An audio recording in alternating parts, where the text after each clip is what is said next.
মেঘালয়ের সিমেন্ট পরিবহনে অনির্দিষ্টকালের স্থগিতাদেশ ঘোষণা।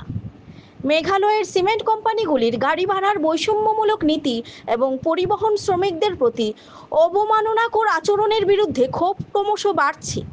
বরাক উপত্যকার ট্রাক মালিক সমন্বয় কমিউনিটি, কাটিগড়া ট্রাক মালিক সংস্থা ও ত্রিপুরা ট্রাক মালিক ও ড্রাইভার সংস্থার যৌথ সিদ্ধান্তে আগামী 11 তারিখ পর্যন্ত বরাক উপত্যকা ও ত্রিপুরার কোনো ট্রাক মেঘালয়ের ফ্যাক্টরি থেকে সিমেন্ট লোড বা সরবরাহ করবে না।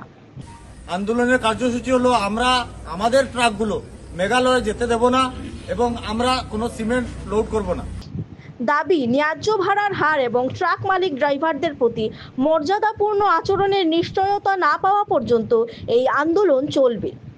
পরিবহন বন্ধের ফলে বরাক উপত্যকা ও ত্রিপুরা অঞ্চলে সিমেন্টের সরবরাহে বড়সড় সমস্যা দেখা দিতে পারে।